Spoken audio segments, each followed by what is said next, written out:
जोत रूप हरि आप, जोत रूप हरि आप, गुरु नानक कहाए आओ। तात अंगद भयाओ, तत् स्यों तत् मिलाए आओ। अंगद कृपा धार, अमृत सतगुरु थिर की आओ। अमरदास अमृत छत्र, गुरु रामे दियो। गुरु रामदास दर्शन परस, कहे मथुरा अमृत अमृत बैन। मूरत पंच प्रमाण पुरख, गुरु अर्जुन पिखो नैन। सतरूप सतनाम सत संतोख धरियो और। आदि पुरख प्रतख लिख्यो अक्षर मस्तक धुर। प्रगट जोत जगमगै, तेज भूमंडल छाए आओ। पारस परस परस परस, गुरु गुरु कहाए आओ। भन मथुरा मूरत सदा थिर, लाए चित सन्मुख रहो।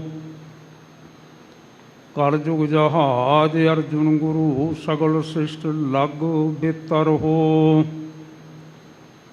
तिह जन जाचो जगतर पर जानियत, बासुर रैन बास जांको हित नाम स्यों। परमो अतीत परमेश्वर का रंग रंग्यो, बासना ते बाहर भै देखियत धाम स्यों।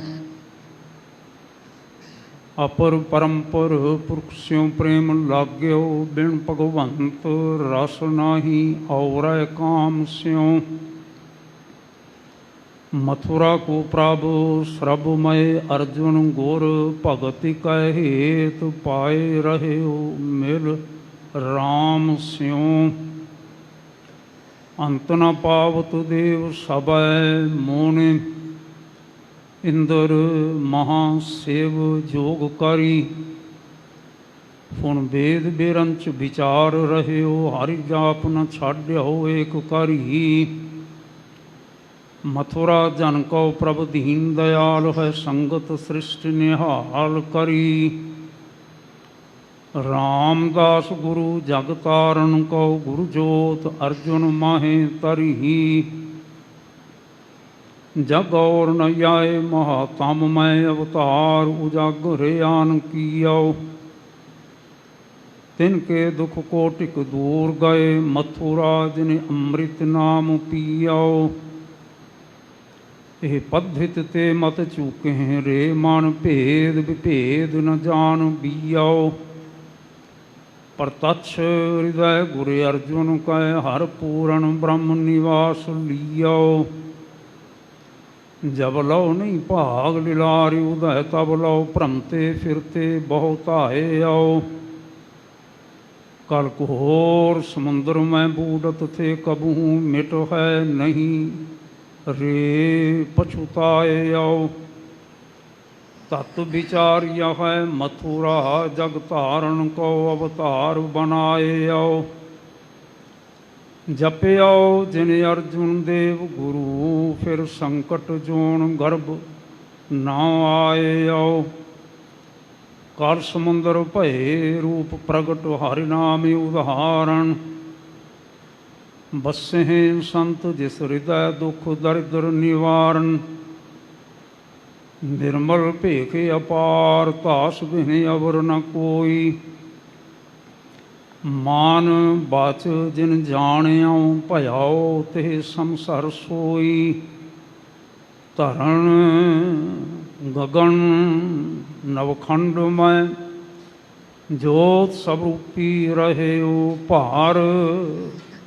भानु मथुरा कछु भेद नहीं, गोरे अर्जुन प्रतक्ष हारे।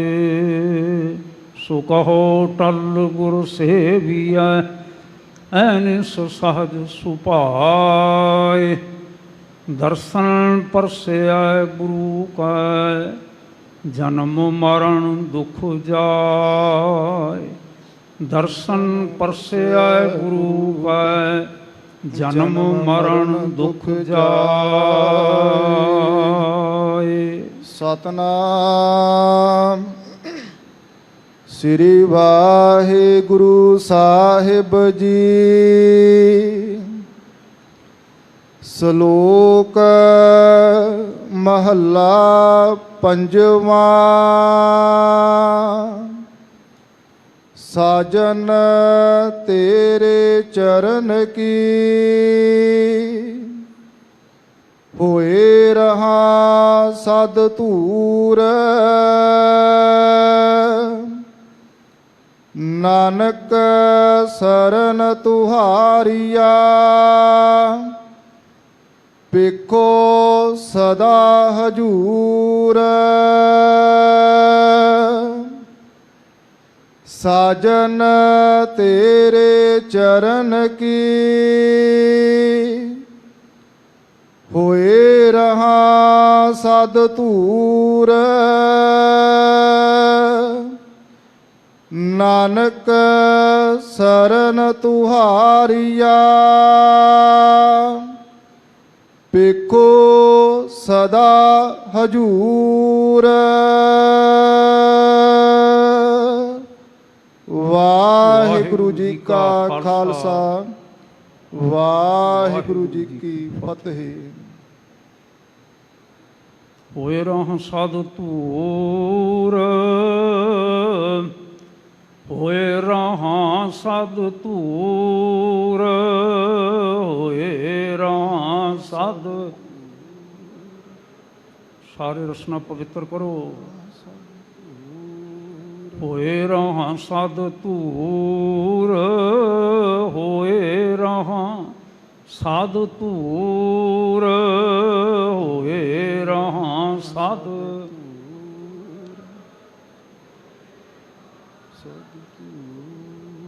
साजन तेरे चरण की साजन तेरे चरण की साजन।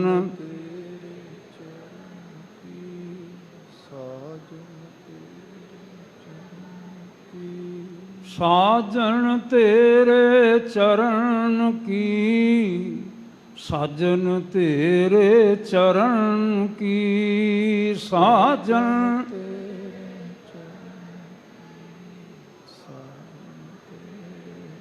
वाहिगुरु। होए रहा सद धूर होए रहा सद धूर होए रहा सद।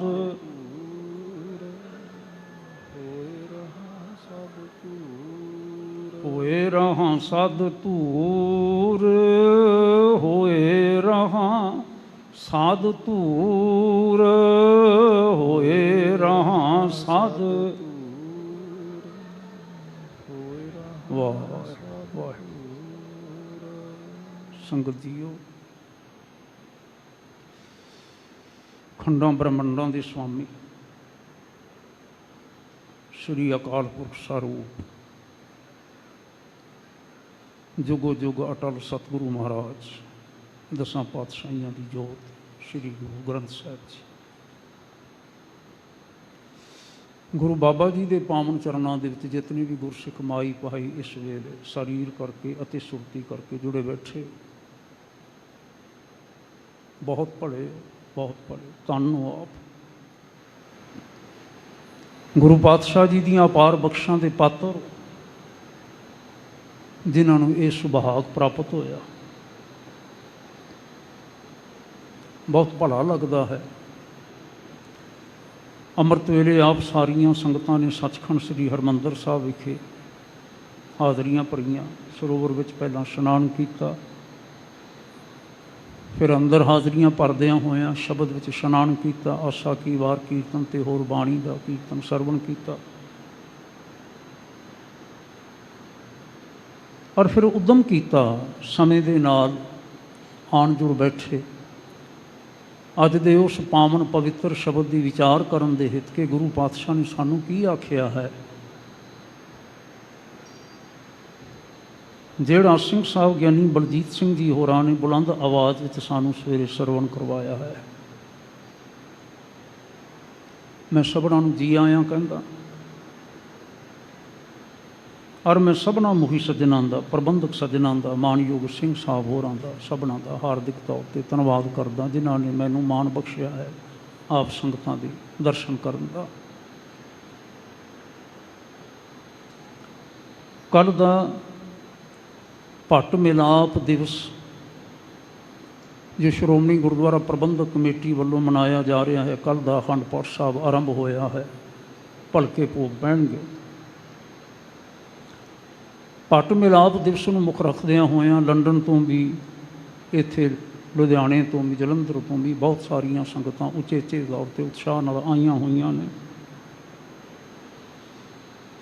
ਮੈਂ ਸਭਨਾਂ ਦਾ ਧੰਨਵਾਦ ਕਰਦਾ ਅਤੇ ਸ਼ੁਕਰ ਕਰਦਾ ਕਿ ਅਸੀਂ ਇੰਨੇ ਚੇਤੰਨ ਹੋਏ ਹਾਂ, ਜਿਨ੍ਹਾਂ ਨੂੰ ਸਤਿਗੁਰੂ ਸੱਚੇ ਪਾਤਸ਼ਾਹ ਜੀ ਨੇ ਪਿਆਰ ਕੀਤਾ, ਪਿਆਰ ਅਤੇ ਸਤਿਕਾਰ ਦੇ ਪਾਤਰ ਬਣਾਇਆ। ਉਹਨਾਂ ਨੂੰ ਅਸੀਂ ਵੀ ਯਾਦ ਕਰ ਰਹੇ ਹਾਂ। ਪਿਛਲੇ ਕੁਝ ਸਾਲਾਂ ਤੋਂ ਐਸਾ ਯਤਨ ਜੋ ਕੀਤਾ ਜਾ ਰਿਹਾ ਹੈ ਸ਼੍ਰੋਮਣੀ ਗੁਰਦੁਆਰਾ ਪ੍ਰਬੰਧਕ ਕਮੇਟੀ ਵੱਲੋਂ, ਮੈਂ ਹਾਰਦਿਕ ਤੌਰ 'ਤੇ ਸ਼ਲਾਘਾ ਕਰਦਾ। ਅੱਜ ਦਾ ਜੋ ਪਾਵਨ ਵਚਨ ਹੈ ਪੰਚਮ ਪਾਤਸ਼ਾਹ ਮਹਾਰਾਜ ਦਾ ਉਚਾਰਨ ਕੀਤਾ ਹੋਇਆ ਸ੍ਰੀ ਗੁਰੂ ਗ੍ਰੰਥ ਸਾਹਿਬ ਜੀ ਦੇ ਪੰਨਾ 518 ਤੇ ਸੁਭਾਏਮਾਨ ਹੈ। ਜਿਵੇਂ ਕਿ ਸਿੰਘ ਸਾਹਿਬ ਨੇ ਸਵੇਰੇ ਇਸ਼ਾਰਾ ਕੀਤਾ ਸੀ, ਇਹ ਗੂਜਰੀ ਕੀ ਦੂਸਰੀ ਵਾਰ ਉਸ ਦੀ ਚੌਥੀ ਪੌੜੀ ਦੇ ਨਾਲ 2 ਸ਼ਲੋਕਾਂ ਸਹਿਤ ਇਹ ਸ਼ਬਦ ਹੈ। ਧਿਆਨ ਕਰਨ ਵਾਲੀ ਬਾਤ ਹੈ। ਪਾਠ ਕਰਨ ਵਾਲੇ ਪ੍ਰੇਮੀ ਸਾਰੇ ਗੁਰੂ ਕੇ ਸਿੱਖ, ਗੁਰੂ ਕੇ ਲਾਲ ਭੈਣਾਂ ਭਾਈ ਇਸ ਨੁਕਤੇ ਨੂੰ ਭਲੀ ਪ੍ਰਕਾਰ ਜਾਣਦੇ ਹੋਣਗੇ। ਚੇਤਾ ਹੋਵੇਗਾ ਕਿ ਗੂਜਰੀ ਰਾਗ ਦੇ ਵਿੱਚ 2 ਵਾਰਾਂ ਨੇ। ਇੱਕ ਤੀਜੇ ਪਾਤਸ਼ਾਹ ਜੀ ਦੀ ਉਚਾਰਨ ਕੀਤੀ ਹੋਈ ਹੈ ਜੋ 22 ਪੌੜੀਆਂ 'ਤੇ ਆਧਾਰਿਤ ਹੈ, ਔਰ ਇਹ ਪੰਜਵੇਂ ਪਾਤਸ਼ਾਹ ਜੀ ਦੀ ਉਚਾਰਨ ਕੀਤੀ ਹੋਈ ਵਾਰ ਹੈ ਜੋ 21 ਪੌੜੀਆਂ 'ਤੇ ਆਧਾਰਿਤ ਹੈ। ਪੌੜੀਆਂ ਦੇ ਸਮੂਹ ਦਾ ਨਾਮ ਵਾਰ ਹੁੰਦਾ ਸੀ। ਫਿਰ ਪੰਚਮ ਪਾਤਸ਼ਾਹ ਗੁਰਦੇਵ ਜੀ ਨੇ ਸਮੇਂ ਦੇ ਨਾਲ 22 ਦੇ ਵਿੱਚੋਂ 20 ਵਾਰਾਂ ਦੇ ਨਾਲ ਸ਼ਲੋਕ ਥਾਂ ਥਾਈਂ ਗੁੰਦ ਦਿੱਤੇ। ਬਹੁਤੀ ਥਾਵਾਂ 'ਤੇ ਉਹ ਪੌੜੀ ਦੀ ਵਿਆਖਿਆ ਸਰੂਪ ਨੇ। ਤਾਂ 20 ਵਾਰਾਂ ਜਿਹੜੀਆਂ ਨੇ ਸਾਡੀਆਂ ਇਹ ਸ਼ਲੋਕਾਂ ਨਾਲ ਹੋ ਗਈਆਂ।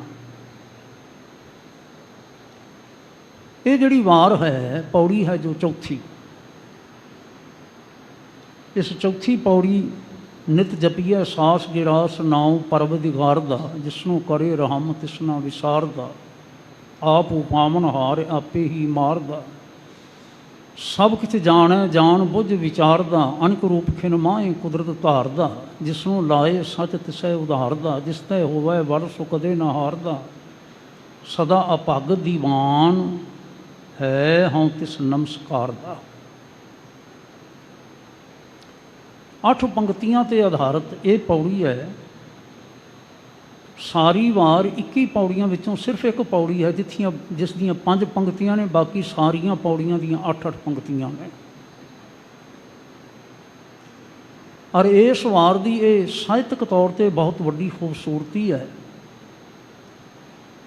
ਕਿ ਜਿੱਥੇ ਪੌੜੀਆਂ ਪੰਜਵੇਂ ਪਾਤਸ਼ਾਹ ਮਹਾਰਾਜ ਦੀਆਂ ਉਚਾਰਨ ਕੀਤੀਆਂ ਹੋਈਆਂ ਨੇ, ਉੱਥੇ ਸ਼ਲੋਕ ਵੀ ਸਾਰੇ ਜਿਹੜੇ ਨੇ ਉਹ ਪੰਜਵੇਂ ਪਾਤਸ਼ਾਹ ਜੀ ਦੇ ਉਚਾਰਨ ਕੀਤੇ ਨੇ, ਧੰਨ ਗੁਰੂ ਅਰਜਨ ਸਾਹਿਬ ਜੀ ਦੇ। ਸਿਰਫ 5 ਸ਼ਲੋਕਾਂ ਨੂੰ ਛੱਡ ਕੇ ਬਾਕੀ ਸਾਰੇ ਸ਼ਲੋਕ ਜਿਹੜੇ ਨੇ ਉਹ 2-2 ਪੰਕਤੀਆਂ ਦੇ ਨੇ। ਕੇਵਲ 5 ਸ਼ਲੋਕ ਨੇ ਇਸ ਦੇ ਵਿੱਚ ਜੋ 2 ਤੋਂ ਵਧੇਕ ਪੰਕਤੀਆਂ ਦੇ ਨੇ, ਤੁਕਾਂ ਦੇ ਨੇ। ਮਾਣਯੋਗ ਭਾਈ ਸਾਹਿਬ ਹੋਰਾਂ ਨੇ ਬਹੁਤ ਪਿਆਰ ਦੇ ਨਾਲ, ਸੁੰਦਰ ਅੰਦਾਜ਼ ਦੇ ਵਿੱਚ, ਭਾਵਨਾ ਨਾਲ ਸਾਨੂੰ ਪਹਿਲਾ ਸ਼ਲੋਕ ਸਰਵਣ ਕਰਵਾਇਆ। 2 ਤੁਕਾਂ 'ਤੇ ਆਧਾਰਿਤ, ਉਸ ਤੋਂ ਬਾਅਦ ਫਿਰ 2 ਤੁਕਾਂ 'ਤੇ ਆਧਾਰਿਤ ਹੈ ਅਤੇ ਉਸ ਤੋਂ ਅੱਗੇ ਫਿਰ ਪੌੜੀ ਹੈ। ਇਸ ਸ਼ਲੋਕ ਦੇ ਵਿੱਚ ਪਹਿਲੇ ਵਿੱਚ ਕੀ ਆਖਿਆ, ਆਪਾਂ ਵਿਚਾਰ ਆਰੰਭੀਏ। ਸਾਡੀ ਕੋਸ਼ਿਸ਼ ਹੋਵੇਗੀ ਕਿ ਜੋ ਲੜੀਵਾਰ ਵਿਚਾਰ ਚਲਦੀ ਪਈ ਹੈ, ਇੱਕ ਸ਼ਬਦ ਦੀ ਵਿਚਾਰ ਜੋ ਓੰਕਾਰ ਬਾਣੀ ਦੇ ਵਿੱਚੋਂ ਹੈ, ਇੱਕ ਪਦ ਉਸ ਦੀ ਵਿਚਾਰ ਕਰ ਲਈ ਜਾਵੇ। ਕੋਸ਼ਿਸ਼ ਹੋਵੇਗੀ। ਸਤਿਗੁਰੂ ਮਹਾਰਾਜ ਰਹਿਮਤਾਂ ਕਰਨ।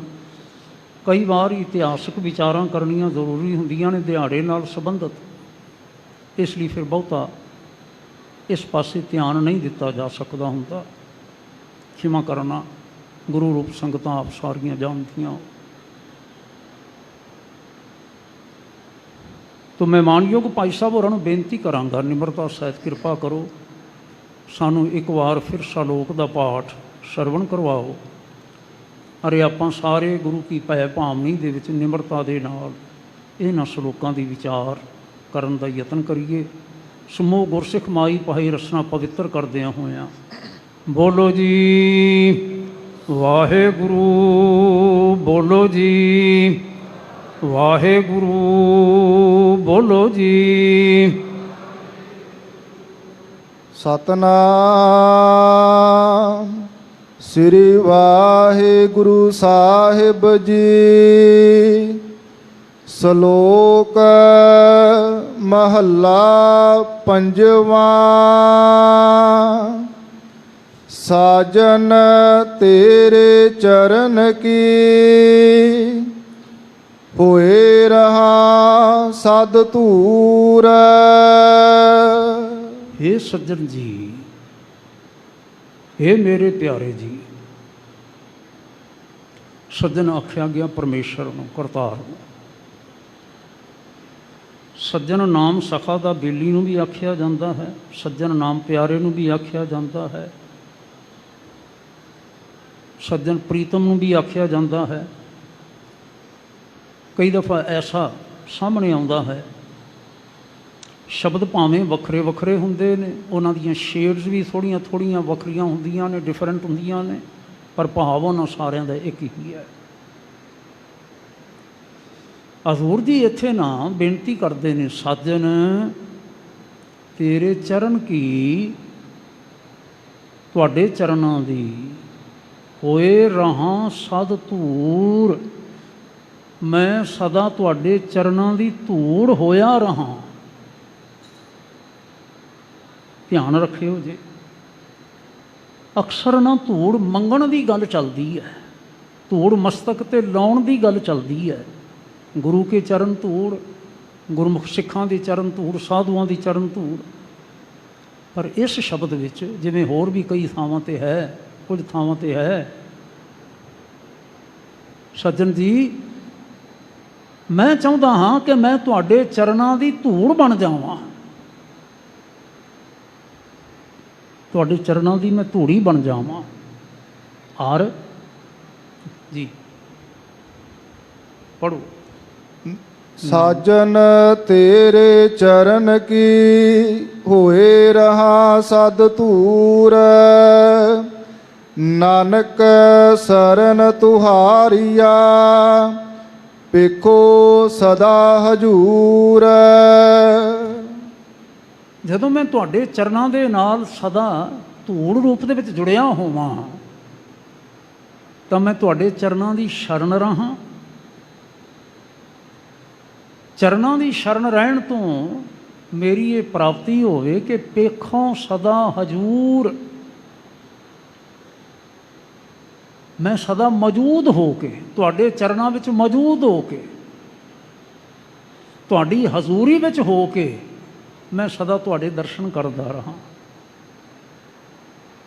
ਮੈਂ ਇੱਕ ਵਾਰ ਫਿਰ ਬੇਨਤੀ ਕਰਦੇ ਹਾਂ, ਸੱਜਣ ਜੀ, ਹੇ ਵਾਹਿਗੁਰੂ ਜੀ, ਇਹ ਮੇਰੇ ਪ੍ਰੀਤਮ ਪਿਆਰੇ ਜੀ, ਤੁਸੀਂ ਕਿਰਪਾ ਕਰੋ ਮੈਨੂੰ ਆਪਣੇ ਚਰਨਾਂ ਦੀ ਧੂੜ ਬਣਾ ਲਓ, ਤਾਂ ਕਿ ਨਾ ਮੈਂ ਸਦਾ ਤੁਹਾਡੇ ਚਰਨਾਂ ਦੀ ਸ਼ਰਨ ਰਹਾਂ ਔਰ ਮੈਨੂੰ ਲਾਭ ਹੋਵੇ ਕਿ ਮੈਂ ਹਰ ਵੇਲੇ ਤੁਹਾਡੇ ਦਰਸ਼ਨ ਕਰਦਾ ਰਹਾਂ। ਪੇਖੋਂ ਵੇਖਾਂ ਸਦਾ ਹਜ਼ੂਰ, ਸਦਾ ਹਜ਼ੂਰੀ ਦੇ ਵਿੱਚ ਮੈਂ ਰਹਾਂ। ਤੁਸੀਂ ਹਾਜ਼ਰ, ਮੈਂ ਤੁਹਾਡੀ ਹਜ਼ੂਰੀ ਦੇ ਵਿੱਚ ਹਾਜ਼ਰ, ਮੈਂ ਸਦਾ ਰਹਾਂ, ਮੈਂ ਮੌਜੂਦ ਰਹਾਂ। ਇੱਕ ਅਲੰਕਾਰ ਹੈ ਸੁੰਦਰ, ਬਹੁਤ ਖੂਬਸੂਰਤ ਅਲੰਕਾਰ ਹੈ ਸਤਿਗੁਰਾਂ ਨੇ ਦਿੱਤਾ ਪੰਚਮ ਪਾਤਸ਼ਾਹ ਮਹਾਰਾਜ ਨੇ। ਜਿਵੇਂ ਵਜੂਦ ਹੈ ਸਰੀਰ ਦਾ, ਸ਼ਬਦਾਵਲੀ ਉਸ ਪ੍ਰਕਾਰ ਦੀ ਵਰਤੀ ਨਾ। ਚਰਨ ਤੋਂ ਭਾਵ ਪੈਰ, ਨਿਰਮਲ ਪੈਰ ਹੋਣ, ਅਸੀਂ ਅਦਬ ਦੇ ਨਾਲ ਚਰਨ ਆਖਦੇ ਹਾਂ, ਵਾਹਿਗੁਰੂ ਜੀ ਤੁਹਾਡੇ ਚਰਨ। ਇਹ ਅਲੰਕਾਰ ਕਿਉਂ ਦਿੱਤਾ? ਨਾਲ ਆਖਿਆ ਮੈਂ ਧੂੜੀ ਬਣਾ, ਤੁਸੀਂ ਮੈਨੂੰ ਬਣਾਓ ਆਪਣੀ ਧੂੜ, ਕਿਉਂ ਆਖਿਆ? ਸੰਗਤ ਜੀ, ਆਪ ਗੁਰੂ ਰੂਪ ਹੋ, ਤੁਹਾਡੇ ਪਾਸ ਸਾਰੇ ਭੇਤ ਨੇ। ਮੈਂ ਤਾਂ ਇਉਂ ਪ੍ਰਤੀਤ ਕਰਦਾ ਗੁਰੂ ਕੀਆਂ ਗੁਰੂ ਹੀ ਜਾਣਦੇ ਨੇ, ਪਰ ਮੈਨੂੰ ਐਸਾ ਪ੍ਰਤੀਤ ਹੁੰਦਾ ਹੈ ਸਾਡੇ ਕੱਪੜਿਆਂ ਦੇ ਨਾਲ ਕੋਈ ਲੱਗ ਜਾਵੇ, ਸਾਡੇ ਹੱਥ ਦੇ ਨਾਲ ਕੋਈ ਛੋਹ ਜਾਵੇ,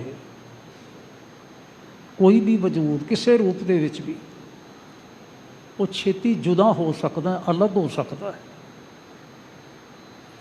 ਸਾਡੇ ਸਰੀਰ ਦੇ ਨਾਲ ਮਿੱਟੀ ਲੱਗ ਜਾਵੇ ਤੇ ਉਹ ਵੀ ਛੇਤੀ ਜੁਦਾ ਹੋ ਸਕਦੀ ਹੈ,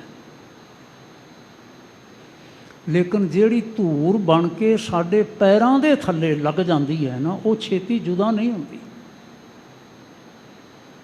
ਧਿਆਨ ਕੀਤਾ? ਇਹ ਫਰਕ ਹੈ ਥੋੜ੍ਹਾ ਜਿਹਾ। ਉਹ ਛੇਤੀ ਜੁਦਾ ਨਹੀਂ ਹੁੰਦੀ। ਉਸ ਨੂੰ ਅਲੱਗ ਕਰਨ ਵਾਸਤੇ ਨਾ ਧੋਣਾ ਪੈਂਦਾ ਹੈ। ਕੋਈ ਕਰੜੀ ਚੀਜ਼ ਲੈ ਕੇ, ਜਿਵੇਂ ਝਾਵਾਂ ਜਾਂ ਕੁਝ ਹੋਰ ਪੱਥਰ ਲੈ ਕੇ, ਇੱਟ ਰੋੜਾ ਲੈ ਕੇ ਉਹਨੂੰ ਰਗੜਨਾ ਪੈਂਦਾ ਚੰਗੀ ਤਰ੍ਹਾਂ, ਮਲ ਮਲ ਕੇ ਲਾਉਣਾ ਪੈਂਦਾ ਹੈ। ਜਦ ਕਿ ਲਿਬਾਸ ਚਟਾਪਟ ਲਾਹਿਆ ਜਾ ਸਕਦਾ। ਕੁਝ ਹੋਰ ਚੀਜ਼ ਹੋਵੇ ਉਹਨੂੰ ਅਲੱਗ, ਜਿਵੇਂ ਗਹਿਣਾ ਪਾਇਆ ਹੈ ਜਾਂ ਕੋਈ ਹੋਰ ਚੀਜ਼ ਪਾਈ ਹੋਈ ਹੈ, ਉਹਨੂੰ ਜੁਦਾ ਕੀਤਾ ਜਾ ਸਕਦਾ ਹੈ, ਪਰ ਧੂੜ ਨੂੰ ਇਵੇਂ ਜੁਦਾ ਨਹੀਂ ਕੀਤਾ ਜਾ ਸਕਦਾ, ਕਿਉਂਕਿ ਧੂੜ ਚਰਨਾਂ ਨਾਲ ਛੋਹ ਕੇ, ਚਰਨਾਂ ਥੱਲੇ ਆ ਕੇ ਵਾਰ ਮਸਲੀ ਜਾਂਦੀ ਹੈ। ਔਰ ਇੰਨੀ ਮਸਲੀ ਜਾਂਦੀ ਹੈ ਕਿ ਚਰਨਾਂ ਨਾਲ ਅਭੇਦ ਹੋ ਜਾਂਦੀ ਹੈ, ਅਲੱਗ ਕਰਨਾ ਹੀ ਔਖਾ ਹੋ ਜਾਂਦਾ। ਮੈਨੂੰ ਇਉਂ ਜਾਪਦਾ ਹੈ ਜਿਵੇਂ ਸਤਿਗੁਰੂ ਮਹਾਰਾਜ ਨਾ ਸਾਨੂੰ ਗੱਲ ਪਿਆਰ ਨਾਲ ਸਮਝਾਉਂਦੇ ਪਏ ਹੋਣ। ਦੇਖੋ, ਪਿਆਰ ਅਸੀਂ ਸਾਰੇ ਹੀ ਕਰਦੇ ਹਾਂ ਨਾ ਆਪਣੇ ਸਤਿਗੁਰਾਂ ਦੇ ਨਾਲ, ਪਰਮੇਸ਼ਰ ਨਾਲ ਪਿਆਰ ਅਸੀਂ ਸਾਰੇ ਹੀ ਕਰਦੇ ਹਾਂ। ਕੌਣ ਹੈ ਜਿਹੜਾ ਨਹੀਂ ਪਿਆਰ ਕਰਦਾ? ਤੁਸੀਂ ਬਿਨਾਂ ਪਿਆਰ ਤੋਂ ਇੱਥੇ ਆਏ ਹੋ ਜਾਂ ਬਿਨਾਂ ਪਿਆਰ ਤੋਂ ਇੱਥੇ ਬੈਠੇ ਹੋਏ ਹੋ? ਨਹੀਂ, ਇਹ ਤਾਂ ਨਹੀਂ ਬਾਤ ਹੈ ਨਾ, ਸਾਰੇ ਹੀ ਪਿਆਰ ਕਰਦੇ ਹਾਂ। ਪਰ ਕਦੀ ਇੰਨੀ ਨਿਕਟਤਾ, ਇੰਨੀ ਨੇੜਤਾ, ਇੰਨੀ ਸਮੀਪਤਾ ਅਸੀਂ ਕਦੀ ਮੰਗੀ, ਕਦੀ ਅਹਿਸਾਸ ਕੀਤਾ ਕਿ ਭਾਵੇਂ ਮੈਂ ਚਰਨਾਂ ਦੇ ਥੱਲੇ ਆ ਕੇ ਮਸਲਿਆ ਜਾਵਾਂ, ਮੇਰੀ ਕੋਈ ਹੋਂਦ ਨਾ ਰਹੇ, ਪਰ ਹੇ ਜੀ ਤੁਸੀਂ ਕਿਰਪਾ ਕਰੋ, ਮੈਨੂੰ ਆਪਣੇ ਚਰਨਾਂ ਦੇ ਨਾਲ ਜੋੜੀ ਰੱਖੋ, ਮੈਨੂੰ ਆਪਣੇ ਚਰਨਾਂ ਦੀ ਧੂੜ ਬਣਾ ਲਓ। ਹੁਣ ਹੋਰ ਥੋੜ੍ਹਾ ਜਿਹਾ ਡੀਪ ਡਾਊਨ ਚੱਲਿਓ ਜੀ ਪਿਆਰ ਦੇ ਨਾਲ। ਮਹੱਲਾ ਪੰਜਵਾਂ। ਪਤਿਤ ਪੁਨੀਤ ਅਸੰਖ ਹੋਏ, ਹਰ ਚਰਨੀ ਮਨ ਲਾਗ। ਸਤਿਗੁਰਾਂ ਨੇ ਦੂਜੇ ਸ਼ਲੋਕ ਵਿੱਚ ਆਖਿਆ, ਪਤਿਤ ਅਸੰਖ ਪੁਨੀਤ ਹੋਏ। ਅਸੰਖ ਤੋਂ ਭਾਵ ਹੈ ਬੇਅੰਤ, ਅਨੇਕਾਂ ਹੀ ਜਿਹੜੇ ਪਤਿਤ ਨੇ। ਪਤਿਤ ਮੈਂ ਨਾ ਗਿਰੇ ਹੋਏ। ਪਤਿਤ ਸ਼ਬਦ ਦਾ ਅਰਥ ਹੁੰਦਾ ਹੈ ਆਪਣੀ ਪਦਵੀ ਤੋਂ, ਆਪਣੀ ਪਦ ਤੋਂ ਥੱਲੇ ਗਿਰਿਆ ਹੋਇਆ, ਡਿੱਗਾ ਹੋਇਆ, ਨੀਚ ਬਿਰਤੀਆਂ ਵਾਲਾ, ਮੰਦਕਰਮੀ ਪੁਰਸ਼। ਇੱਕ ਨਹੀਂ, ਦੋ ਨਹੀਂ, ਅਸੰਖ। ਪੁਨੀਤ ਹੋਏ, ਪੁਨੀਤ ਮੈਂ ਨਾ ਪਵਿੱਤਰ ਹੋ ਜਾਂਦੇ ਨੇ। ਕਦੋਂ ਹੋ ਜਾਂਦੇ ਨੇ? ਹਰ ਚਰਣੀ ਮਨ ਲਾਗ, ਜਦੋਂ ਉਹਨਾਂ ਦਾ ਮਨ ਹਰੀ ਦੇ ਚਰਨਾਂ ਨਾਲ ਜੁੜ ਜਾਂਦਾ ਹੈ। ਹੁਣ ਧੂੜ ਦੇ ਅਰਥ ਸਤਿਗੁਰੂ ਮਹਾਰਾਜ ਕਰ ਰਹੇ। ਪਹਿਲਾਂ ਚਰਨ ਆਖਿਆ ਤੇਰੇ ਚਰਨ ਕੀ, ਹੁਣ ਆਖਿਆ ਹਰ ਚਰਨੀ, ਹਰੀ ਦੇ ਚਰਨਾਂ ਦੇ ਨਾਲ ਜਿਨ੍ਹਾਂ ਦਾ ਮਨ ਲੱਗ ਗਿਆ। ਧੂੜ ਹੋਣ ਤੋਂ ਕੀ ਭਾਵ ਹੈ? ਜਿਨ੍ਹਾਂ ਦਾ ਮਨ ਲੱਗ ਗਿਆ, ਜੁੜ ਗਿਆ। ਫਿਰ ਕੀ ਹੋਇਆ ਜੀ? 68 ਤੀਰਥ ਨਾਮ ਪ੍ਰਭ, ਜਿਸ ਨਾਨਕ ਮਸਤਕ ਭਾਗ। ਗੱਲ ਇਹ ਹੈ ਕਿ ਗੁਰੂ ਪਾਤਸ਼ਾਹ ਜੀ ਪਰਮੇਸ਼ਰ ਦੇ ਪਾਸੋਂ ਜਦੋਂ ਅਸੀਂ ਉਹਨਾਂ ਦੀ ਨਿਕਟਤਾ ਮੰਗਦੇ ਹਾਂ, ਅਸੀਂ ਨੇੜਤਾ ਮੰਗਦੇ ਹਾਂ, ਅਸੀਂ ਇਹ ਚਾਹੁੰਦੇ ਹਾਂ ਕਿ ਸਦਾ ਤੁਹਾਡੇ ਦੀਦਾਰ ਹੁੰਦੇ ਰਹਿਣ, ਅਸੀਂ ਸਦਾ ਤੁਹਾਡੀ ਹਜ਼ੂਰੀ ਵਿੱਚ, ਤੁਹਾਡੇ ਚਰਨਾਂ ਦੇ ਵਿੱਚ ਵਸਦੇ ਰਹੀਏ, ਅਸੀਂ ਅਭੇਦ ਹੋ ਜਾਈਏ, ਤਾਂ ਕੀ ਭਾਵ ਹੈ? ਗੁਰੂ ਪਰਮੇਸ਼ਰ ਜੀ ਦੀ ਯਾਦ ਵਿੱਚ ਅਸੀਂ ਸਦਾ ਜੁੜੇ ਰਹੀਏ। ਉਹਨਾਂ ਦਾ ਨਾਮ, ਉਹਨਾਂ ਦਾ ਨਾਮਣਾ, ਉਹਨਾਂ ਦੀਆਂ ਵਡਿਆਈਆਂ, ਉਹਨਾਂ ਦੇ ਗੁਣ, ਉਹਨਾਂ ਦਾ ਨੇਮ ਨਾਮ ਚਿੰਤਨ ਸਿਮਰਨ ਜਿਸ ਨੂੰ ਅਸੀਂ ਕਹਿ ਲੈਂਦੇ ਹਾਂ, ਇਹ ਕੀ ਹੈ? 68 ਤੀਰਥ ਨਾਮ ਪ੍ਰਭੂ ਦਾ ਨਾਮ ਹੈ। 68 ਤੀਰਥਾਂ ਦਾ ਇਸ਼ਨਾਨ, ਇਹ 68 ਤੀਰਥ ਨੇ। ਹੁਣ ਸਤਿਗੁਰੂ ਮਹਾਰਾਜ ਨੇ 68 ਤੀਰਥਾਂ ਦਾ ਜ਼ਿਕਰ ਕਿਉਂ ਕੀਤਾ ਕਿ ਅੱਜ ਤੋਂ ਤਕਰੀਬਨ 500 ਸਾਲ ਪਹਿਲਾਂ, 400 ਸਾਲ ਪਹਿਲਾਂ, 1604 ਈਸਵੀ ਤੋਂ ਪਹਿਲਾਂ ਦੀ ਬਾਤ ਹੈ ਨਾ ਸਾਰੀ। ਭਾਰਤੀ ਸੰਸਕ੍ਰਿਤੀ ਵਿੱਚ 68 ਤੀਰਥਾਂ ਦਾ ਬੜਾ ਮਹੱਤਵ ਸੀ। ਤੁਸੀਂ ਦੇਖਿਆ ਹੁਣ ਅੰਦਰ ਜਦੋਂ ਦਰਸ਼ਨ ਦੀਦਾਰ ਕਰਕੇ ਆਉਂਦੇ ਹੋ ਤੇ ਦੁੱਖ ਭੰਜਨੀ ਸਾਹਿਬ ਬੇਰੀ ਦੇ ਕੋਲ ਨਾ ਨੇੜੇ ਹੀ ਇੱਕ ਅਸਥਾਨ ਛੋਟਾ ਜਿਹਾ ਬਣਿਆ ਹੋਇਆ, ਉਸ ਦਾ ਨਾਮ ਹੀ ਹੈ 68 ਤੀਰਥ। ਸਾਡੇ ਸਾਖੀਕਾਰਾਂ ਨੇ, ਗ੍ਰੰਥਾਕਾਰਾਂ ਨੇ ਉਸ ਦੇ ਭੇਦ ਖੋਲ੍ਹਣ ਦਾ ਯਤਨ ਕੀਤਾ ਤੇ ਇਹ ਗੱਲ ਆਖੀ ਕਿ ਇਸ ਤੀਰਥ ਵਿੱਚ, ਭਾਵ ਪਵਿੱਤਰ ਅੰਮ੍ਰਿਤਸਰ ਦੇ ਵਿੱਚ, ਅੰਮ੍ਰਿਤ ਸਰੋਵਰ ਦੇ ਵਿੱਚ ਹੀ 68 ਤੀਰਥਾਂ ਦਾ ਨਿਵਾਸ ਹੈ। ਕੋਈ ਅਮੀਰ, ਕੋਈ ਰਾਜਪੁੱਤਰ, ਕੋਈ ਸ਼ਹਿਜ਼ਾਦਾ, ਪਤਾ ਨਹੀਂ ਕਦੀ ਕੋਈ 68 ਤੀਰਥਾਂ 'ਤੇ ਨਹਾ ਸਕਿਆ ਕਿ ਨਹੀਂ ਨਹਾ ਸਕਿਆ, ਨਹਾ ਸਕੇ ਕਿ ਨਾ ਨਹਾ ਸਕੇ। ਸਤਿਗੁਰਾਂ ਨੇ ਆਖਿਆ ਤੁਸੀਂ ਆਓ, ਇੱਥੇ ਆ ਕੇ ਇਸ਼ਨਾਨ ਕਰੋ ਤੇ ਇੱਥੇ ਜਿਸ ਵੇਲੇ ਇਸ਼ਨਾਨ ਕਰੋਗੇ ਸਾਰੇ ਤੀਰਥਾਂ ਦਾ ਤੁਹਾਡਾ ਇਸ਼ਨਾਨ ਹੋ ਜਾਏਗਾ।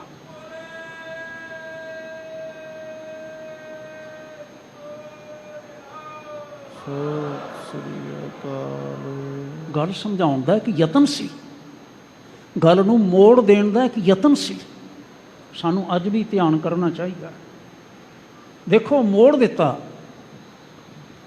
ਭੱਟ ਮਿਲਾਪ ਦੀ ਗੱਲ ਜਿਸ ਵੇਲੇ ਆਸਾਂ ਨੇ ਕਰਨੀ ਹੈ, ਵਿਚਾਰਨੀ ਹੈ, ਤਾਂ ਚੇਤਾ ਰੱਖਿਓ ਜੇ। ਮੈਂ ਆਂਸ਼ਿਕ ਤੌਰ 'ਤੇ ਥੋੜ੍ਹਾ ਜਿਹਾ ਜ਼ਿਕਰ ਕਰਾਂ, ਭਲਕੇ ਵੀ ਅਸੀਂ ਜ਼ਰੂਰ ਜ਼ਿਕਰ ਕਰਾਂਗੇ ਜਦੋਂ ਭੋਗ ਪਏਗਾ ਜਾਂ ਸਵੇਰ ਦੇ ਦੀਵਾਨ ਵਿੱਚ।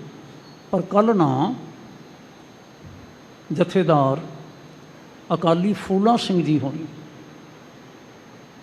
ਜਿਹੜੇ ਸਾਡੇ ਬਹੁਤ ਵੱਡੇ ਜਰਨੈਲ ਵੀ ਹੋਏ, ਜਿਨ੍ਹਾਂ ਨੇ ਪੰਥ ਦੀ ਅਗਵਾਈ ਕੀਤੀ, ਜਿਹੜੇ ਬੜੇ ਨਿਧੜਕਤਾ ਕਰਕੇ, ਨਿਡਰਤਾ ਕਰਕੇ ਅਤੇ ਮਰਿਆਦਾ 'ਤੇ ਪਹਿਰਾ ਦੇਣ ਵਾਲੇ ਮੰਨੇ ਜਾਂਦੇ ਨੇ, ਉਹਨਾਂ ਦੀ ਦੂਸਰੀ ਸ਼ਤਾਬਦੀ ਦੇ ਸੰਬੰਧੀ ਪ੍ਰੋਗਰਾਮ ਜਿਹੜੇ ਨੇ ਉਹ ਸ਼ੁਰੂ ਹੋਣ ਜਾ ਰਹੇ ਨੇ। ਅਕਾਲ ਤਖਤ ਸਾਹਿਬ 'ਤੇ ਉੱਥੇ ਵੀ ਅਖੰਡ ਪਾਠ ਜਾਰੀ ਹੈ ਅਤੇ ਸਵੇਰੇ ਭੋਗ ਪੈਣਾ ਹੈ 15 ਤਰੀਕ ਨੂੰ। ਇੱਥੇ ਵੀ ਭੋਗ ਪੈਣਾ ਹੈ, ਇੱਥੇ ਭੱਟ ਮਿਲਾਪ 'ਤੇ ਅਤੇ ਉੱਥੇ ਅਕਾਲੀ ਫੂਲਾ ਸਿੰਘ ਸਾਹਿਬ ਜੀ ਦੇ ਬਾਬਤ ਅਸੀਂ ਵਿਚਾਰ ਕਰਾਂਗੇ ਕੁਛ। ਔਰ ਕੱਲ੍ਹ ਹੀ ਟੁਮਾਰੋ ਭਾਵ ਭਲਕੇ ਦੂਜੇ ਸਤਿਗੁਰੂ ਮਹਾਰਾਜ ਗੁਰੂ ਅੰਗਦ ਸਾਹਿਬ ਜੀ ਹੋਰਾਂ ਦਾ ਗੁਰਿਆਈ ਪੁਰਬ ਵੀ ਹੈ। ਸਤਿਗੁਰੂ ਮਹਾਰਾਜ ਗੁਰੂ ਨਾਨਕ ਸਾਹਿਬ ਜੀ ਨੇ ਜੋਤ ਸਮਾਣੀ ਜੋਤ ਮਾਹੇ ਆਪੇ ਆਪੇ ਸੇਤੀ ਮਿਕੇ ਆਉਣ ਵਾਲੀ ਜਿਹੜੀ ਕਲਾ ਹੈ ਨਾ, ਇਹ ਵਰਤਾਈ। ਅਸਾਂ ਨੇ ਵਿਚਾਰ ਕਰਨੀ ਹੋਵੇਗੀ। ਤੋ ਖੈਰ ਵਧੇਰੇ ਜਿਹੜੀ ਵਿਚਾਰ ਹੈ ਨਾ, ਮੈਂ ਹੱਥ ਜੋੜ ਕੇ ਨਿਮਰਤਾ ਸਹਿਤ ਆਖਾਂਗਾ, ਕਿਉਂਕਿ ਅਸੀਂ ਸ਼ਬਦ ਦੀ ਵਿਚਾਰ ਕਰਨ ਵਾਸਤੇ ਬੈਠੇ ਹਾਂ। ਇਤਿਹਾਸਕ ਦੀ ਟੂਕ ਮਾਤਰ ਦਿੱਤੀ ਜਾ ਸਕਦੀ ਹੁੰਦੀ ਹੈ, ਇਤਿਹਾਸ ਵਿਚਾਰਿਆ ਨਹੀਂ ਜਾ ਸਕਦਾ ਹੁੰਦਾ। ਇਸ ਲਈ ਮੈਂ ਨਿਮਰਤਾ ਸਹਿਤ ਬੇਨਤੀ ਕਰਾਂਗਾ ਸਾਰੀਆਂ ਭੈਣਾਂ ਨੂੰ, ਸਾਰੇ ਭਾਈਆਂ ਨੂੰ, ਕਿ ਇੱਥੇ ਪੁਸਤਕਾਂ ਮਿਲ ਜਾਂਦੀਆਂ ਨੇ। ਆਪਣੀ ਸ਼੍ਰੋਮਣੀ ਕਮੇਟੀ ਦੇ ਸਟਾਲ ਨੇ, ਬਾਜ਼ਾਰ ਭਰੇ ਪਏ ਨੇ, ਸਾਡੀਆਂ ਧਰਮ ਪੋਥੀਆਂ ਦੇ ਪੁਸਤਕਾਂ ਦੇ ਸਟਾਲ ਲੱਗੇ ਹੋਏ ਨੇ। ਤੁਸੀਂ ਨਾ ਆਪਣੀ ਮਨ ਭਾਉਂਦੀ ਪੁਸਤਕ ਲੈ ਕੇ ਜਾਓ। ਜੇ ਭੱਟ ਦਿਵਸ ਮਨਾਇਆ ਜਾ ਰਿਹਾ ਹੈ ਤੇ ਪੁਸਤਕ ਲੈ ਕੇ ਜਾਓ ਜਿਹਦੇ ਵਿੱਚ ਸਵਈਆਂ ਦਾ ਪਾਠ ਹੈ, ਸਵਈਆਂ ਦੇ ਅਰਥ ਕੀਤੇ ਨੇ। ਉੱਥੇ ਫਿਰ ਭੱਟਾਂ ਦਾ ਜ਼ਿਕਰ ਕੀਤਾ ਹੋਇਆ, ਸਾਰਾ ਵਿਸਥਾਰ ਕੀਤਾ ਹੋਇਆ। ਸਿੰਘ ਸਾਹਿਬ ਅਕਾਲੀ ਫੂਲਾ ਸਿੰਘ ਜੀ ਹੋਰਾਂ ਦੇ ਬਾਬਤ ਜੇ ਜਾਣਨਾ ਚਾਹੁੰਦੇ ਹੋ ਤਾਂ ਪੁਸਤਕ ਲੈ ਜਾਓ। ਭਲਕੇ ਵੀ ਵਿਚਾਰ ਕਰਾਂਗੇ ਤੇ ਕਿੰਨੀ ਕੋਈ ਇਤਿਹਾਸਕ ਵਿਚਾਰ ਕਰ ਲਾਂਗੇ। ਔਰ ਇਹ ਨਾ ਰੁਚੀ ਬਣਾਓ ਜ਼ਰੂਰ ਬਰ ਜ਼ਰੂਰ। ਕਥਾ ਦੇ ਵਿੱਚ ਕੁਝ ਸੁਣਿਆ ਜਾਂਦਾ ਹੈ, ਕੁਝ ਰਹਿ ਜਾਂਦਾ ਹੈ। ਕੁਝ ਮੈਂ ਕਹਿੰਦਾ ਗੈਰ ਹਾਜ਼ਰ ਹੋ ਸਕਦਾ, ਕੁਝ ਤੁਹਾਡਾ ਸੁਣਦਿਆਂ ਮਨ ਗੈਰ ਹਾਜ਼ਰ ਹੋ ਸਕਦਾ, ਕੁਝ ਸੁਣਿਆ ਕੁਝ ਨਾ ਸੁਣਿਆ। ਇਸ ਲਈ ਬਿਹਤਰ ਹੈ, ਮੈਂ ਨਿਮਰਤਾ ਸਹਿਤ ਬੇਨਤੀ ਕਰਦਾ, ਸਾਰੇ ਤੁਸੀਂ ਨਾ ਧਿਆਨ ਕਰੋ। ਇਹ ਭੱਟ 441 ਵਰ੍ਹੇ ਪਹਿਲਾਂ ਸਤਿਗੁਰਾਂ ਦੇ ਚਰਨਾਂ ਵਿੱਚ ਆਏ ਨੇ। ਜਦੋਂ ਸਾਰੇ ਰਲ ਕੇ ਆਏ ਨੇ। ਐਸੇ ਸੰਕੇਤ ਮਿਲਦੇ ਨੇ ਕਿ ਭਿੱਖਾ ਜੀ ਪਹਿਲਾਂ ਵੀ ਆਏ, ਸੰਕੇਤ ਮਿਲਦੇ ਨੇ। ਔਰ ਆਏ ਉਸ ਵੇਲੇ ਜਿਸ ਵੇਲੇ ਚੌਥੇ ਪਾਤਸ਼ਾਹ ਮਹਾਰਾਜ ਗੁਰੂ ਰਾਮਦਾਸ ਸਾਹਿਬ ਜੋਤੀ ਜੋਤ ਸਮਾ ਚੁੱਕੇ ਸਨ। ਲੇਕਿਨ ਜਿਵੇਂ ਅਕਸਰ ਹੀ ਹੋਇਆ ਕਰਦਾ ਹੈ ਕਿ ਬਾਅਦ ਵਿੱਚ ਅਜੇ ਦਸਤਾਰ ਬੰਦੀ ਦੀ ਰਸਮ ਹੋਣੀ ਬਾਕੀ ਸੀ, ਜਿੱਥੇ ਧੰਨ ਗੁਰੂ ਅਰਜਨ ਸਾਹਿਬ ਸੱਚੇ ਪਾਤਸ਼ਾਹ ਜੀ ਨੂੰ ਦਸਤਾਰ ਬੰਦੀ ਦੀ ਰਸਮ ਜਿਹੜੀ ਹੈ ਨਾ ਬਾਅਦ ਵਿੱਚ ਕਰਵਾਈ ਜਾਂਦੀ ਹੈ ਸਮਾਜਿਕ ਤੌਰ 'ਤੇ, ਉਹ ਅਜੇ ਰਸਮ ਹੋਣੀ ਬਾਕੀ ਸੀ। ਉਸ ਵੇਲੇ ਇਹ ਭੱਟ ਸਾਰੇ ਆਏ। ਇਹ 1581 ਦੀ ਗੱਲ ਹੈ। ਔਰ ਜ਼ਰੂਰ ਹੈ ਇਹ ਬਾਤ ਕਿ ਉਹ ਆਏ ਅਤੇ ਗੋਇੰਦਵਾਲ ਸਾਹਿਬ ਵਿਖੇ ਆਏ, ਜਿਸ ਦਾ ਉਹ ਫਿਰ ਜ਼ਿਕਰ ਵੀ ਕਰਦੇ ਨੇ ਬਾਅਦ ਵਿੱਚ। ਗੋਬਿੰਦਵਾਲ ਗੋਬਿੰਦਪੁਰੀ ਸਮਝਲਣ ਤੀਰ ਵਿਪਾਸ ਬਣਾਇਓ। 11 ਭੱਟ ਮੈਂ ਜ਼ਿਕਰ ਕਰਨ ਜਾ ਰਿਹਾ ਸਾਂ ਸ਼ਬਦ ਨੂੰ ਮੁੱਖ ਰੱਖਦਿਆਂ ਹੋਇਆਂ। 11 ਭੱਟਾਂ ਦੇ ਵਿੱਚੋਂ ਇੱਕ ਭੱਟ ਹਰਿਬੰਸ ਜੀ, ਉਹਨਾਂ ਦੇ ਸਿਰਫ 2 ਸਵਈਏ ਨੇ। ਹੁਣ ਆਪਾਂ ਆਰੰਭ ਕਰਦਿਆਂ ਹੋਇਆਂ ਮਥੁਰਾ ਜੀ ਦੇ 7 ਸਵਈਏ ਪਾਠ ਆਪਾਂ ਨੇ ਸਰਵਣ ਕੀਤਾ। ਇਸ ਤੋਂ ਅੱਗੇ ਨਾ ਹਰਿਬੰਸ ਜੀ ਦੇ 2 ਸਵਈਏ ਆਉਂਦੇ ਨੇ। ਮੈਂ ਤੁਹਾਡਾ ਧਿਆਨ ਇੱਥੇ ਦਿਵਾਉਂਦਾ ਜਿੱਥੇ ਸਤਿਗੁਰੂ ਮਹਾਰਾਜ ਆਪ ਕਹਿ ਰਹੇ ਨੇ 68 ਤੀਰਥ ਨਾਮ ਪ੍ਰਭੂ ਦਾ ਨਾਮ 68 ਤੀਰਥ ਹੈ। ਇਸੇ ਦਾ ਹੀ ਜ਼ਿਕਰ ਹਰਿਬੰਸ ਕਰ ਰਹੇ ਨੇ। ਉਹ ਕਹਿੰਦੇ ਨੇ ਮੈਂ ਦੇਖ ਰਿਹਾ। ਕੀ ਦੇਖ ਰਿਹਾ? ਅਜੈ ਗੰਗ ਜਲ ਅਟਲ ਸਿੱਖ ਸੰਗਤ ਸਭ ਨਹਾਵੈ, ਨਿਤ ਪੁਰਾਣ ਬਾਚੀਏ ਵੇਦ ਬ੍ਰਹਮਾ ਮੁਖ ਗਾਵੈ, ਅਜੈ ਚਵਰ ਸਿਰ ਢੁਲੈ ਨਾਮ ਅੰਮ੍ਰਿਤ ਮੁਖ ਲੀਓ, ਗੁਰ ਅਰਜੁਨ ਸਿਰ ਛਤਰ ਆਪ ਪਰਮੇਸ਼ਵਰ ਦੀਓ। ਸਤਿਗੁਰੂ ਜੀ ਦੀ ਸਿਫਤ ਕਰਦਿਆਂ ਹੋਇਆਂ ਲਿਖ ਰਹੇ ਨੇ। ਔਰ ਚੇਤੇ ਰੱਖਣ ਵਾਲੀ ਬਾਤ ਹੈ ਕਿ 1581 ਵਿੱਚ ਆਏ ਅਤੇ ਸ੍ਰੀ ਗੁਰੂ ਗ੍ਰੰਥ ਸਾਹਿਬ ਜੀ ਦੀ ਬੀੜ ਜੋ ਬੱਧੀ ਗਈ, ਸਰੂਪ ਤਿਆਰ ਹੋਇਆ 1604 ਵਿੱਚ ਹੋਇਆ, 23 ਵਰ੍ਹਿਆਂ ਬਾਅਦ। ਔਰ ਇਹ ਸਾਰੇ ਸੱਜਣ 23 ਵਰ੍ਹੇ ਲਗਾਤਾਰ ਇੱਥੇ ਰਹੇ ਨੇ, ਉਸ ਤੋਂ ਬਾਅਦ ਵੀ ਇੱਥੇ ਰਹੇ ਨੇ। ਜਿਸ ਮਥੁਰਾ ਜੀ ਦਾ ਜ਼ਿਕਰ ਅਸੀਂ ਕੀਤਾ ਨਾ ਹੁਣੇ 7 ਸਵਈਆਂ ਦਾ ਪਾਠ ਕਰਕੇ ਅਸਾਂ ਨੇ ਉਹਨਾਂ ਦੀ ਘਾਲਣਾ, ਉਹਨਾਂ ਦੀ ਜੋ ਸਤਿਗੁਰਾਂ ਦੀ ਕੀਤੀ ਹੋਈ ਸਿਫਤ ਹੈ ਸਰਵਣ ਕੀਤਾ। ਮਥੁਰਾ ਜੀ 1621 ਦੇ ਵਿੱਚ ਜਾ ਕੇ ਪਹਿਲੇ ਯੁੱਧ ਦੇ ਵਿੱਚ ਸ਼ਹੀਦ ਹੋਣ ਵਾਲੇ ਭੱਟ ਵੀ ਨੇ ਮਥੁਰਾ ਜੀ। ਔਰ ਦੂਸਰੇ ਨੇ ਨਾਲ ਸ਼ਹੀਦ ਹੋਣ ਵਾਲੇ 10 ਸਾਲ ਬਾਅਦ 13 ਸਾਲ ਬਾਅਦ ਜਾ ਕੇ 1634 ਦੇ ਵਿੱਚ ਭੱਟ ਕੀਰਤ ਜੀ। ਇੱਕ ਅਰਦਾਸ ਪਾਠ ਕੀਰਤ ਕੀ ਗੁਰੂ ਰਾਮਦਾਸ ਰੱਖੋ ਸ਼ਰਣਾਈ। ਮੈਂ ਇਤਿਹਾਸਕ ਹਵਾਲਾ ਦਿੰਦਿਆਂ ਥੋੜ੍ਹਾ ਜਿਹਾ ਮੈਂ ਖਿਲਾਰੇ ਵਿੱਚ ਪੈ ਗਿਆ, ਜਿਹੜਾ ਕਿ ਜ਼ਰੂਰੀ ਜਿਹਾ ਬਣ ਜਾਂਦਾ ਹੈ। ਹਰਿਬੰਸ ਕਹਿੰਦੇ ਨੇ ਜਦੋਂ ਸਤਿਗੁਰਾਂ ਦੇ ਚਰਨਾਂ ਵਿੱਚ ਇੱਥੇ ਦਰਬਾਰ ਵਿੱਚ ਰਹਿੰਦੇ ਨੇ, ਅੱਜ ਸਾਡੀ ਦ੍ਰਿਸ਼ਟੀ ਵਿੱਚ ਉਹ ਗੱਲ ਨਹੀਂ ਆਵੇਗੀ ਕਿਉਂਕਿ ਅਸੀਂ ਰੰਗ ਵਿੱਚ ਬਹੁਤ ਰੰਗੇ ਗਏ, ਗੁਰੂ ਰੰਗ ਦੇ ਵਿੱਚ ਬਹੁਤ ਰੰਗੇ ਗਏ। ਲੇਕਿਨ ਉਹ ਜਿਹੜੇ ਪੁਰਾਣਕ ਪਿੱਠ ਵਾਲੇ ਸਨ ਨਾ, ਬੈਕਗਰਾਊਂਡ ਵਾਲੇ ਸਨ, ਉਹ ਦੇਖਦੇ ਨੇ, ਕਹਿੰਦੇ ਨੇ ਅਜੈ ਗੰਗ ਜਲ ਅਟਲ ਸਿੱਖ ਸੰਗਤ ਸਭ ਨਹਾਵੈ। ਕਹਿੰਦੇ ਭਾਰਤ ਦੇ ਵਿੱਚ ਇੱਕ ਗੰਗਾ ਵਹਿੰਦੀ ਹੈ ਜਿਸ ਨੂੰ ਬੜੀ ਪਵਿੱਤਰ ਮੰਨਿਆ ਜਾਂਦਾ ਹੈ, ਪਰ ਉਸ ਪਵਿੱਤਰ ਤੱਕ ਪਹੁੰਚ ਹਰ ਇੱਕ ਦੀ ਨਹੀਂ ਹੈ। ਸਾਰੇ ਵਰਨਾਂ ਵਾਲੇ ਵੀ ਉੱਥੇ ਜਾ ਕੇ ਇਸ਼ਨਾਨ ਨਹੀਂ ਕਰ ਸਕਦੇ। ਲੇਕਿਨ ਮੈਂ ਦੇਖਦਾ ਪਿਆ ਕਿ ਸਤਿਗੁਰੂ ਗੁਰੂ ਅਰਜਨ ਸਾਹਿਬ ਜੀ ਦੇ ਦਰਬਾਰ ਦੇ ਵਿੱਚ ਇੱਥੇ ਲਗਾਤਾਰ ਗੰਗਾ ਵਹਿ ਰਹੀ ਹੈ। ਔਰ ਮੈਂ ਦੇਖਦਾ ਹਰ ਵੇਲੇ ਸਿੱਖ ਸੰਗਤ ਇਸ਼ਨਾਨ ਪਈ ਕਰਦੀ ਹੈ। ਸੋਚੋ ਖਾਂ ਜ਼ਰਾ ਵਿਚਾਰੋ, ਕੀਤਾ ਇਸ਼ਨਾਨ ਤੁਸਾਂ ਨੇ? ਕਿਸੇ ਗੰਗਾ ਵਿੱਚ ਇਸ਼ਨਾਨ ਕੀਤਾ? ਔਰ ਨਾਮ ਤੋਂ ਟਪਲਾ ਨਾ ਖਾ ਜਾਇਓ ਜੇ। ਅੱਗੇ ਹੋਰ ਸਗੋਂ ਵਿਚਾਰ ਕਰਦੇ ਨੇ, ਕਹਿੰਦੇ ਨੇ ਨਿਤ ਪੁਰਾਣ ਬਾਚੀਏ। ਇੱਥੇ ਤਾਂ ਅਸੀਂ ਦੇਖਦੇ ਪਏ ਹਾਂ ਬਿਆਸ ਜੀ ਰੋਜ਼ ਪੁਰਾਣ ਪੈ ਪੜ੍ਹਦੇ ਨੇ, ਅਤੇ ਕੇਵਲ ਬਿਆਸ ਜੀ ਪੁਰਾਣ ਹੀ ਨਹੀਂ ਪੜ੍ਹ ਰਹੇ, ਵੇਦ ਬ੍ਰਹਮਾ ਮੁਖ ਗਾਵੈ। ਬ੍ਰਹਮਾ ਜੀ ਇੱਥੇ ਤਾਂ ਵੇਦ ਸੁਣਾਉਂਦੇ ਪਏ ਨੇ। ਕਿਸ ਦੀ ਗੱਲ ਕਰਦੇ ਨੇ? ਗੁਰੂ ਦਰਬਾਰ ਦੀ ਗੱਲ ਕਰਦੇ ਨੇ, ਗੁਰੂ ਦਰਬਾਰ ਦੀਆਂ ਵਡਿਆਈਆਂ ਦੀ ਗੱਲ ਕਰਦੇ ਪਏ ਨੇ।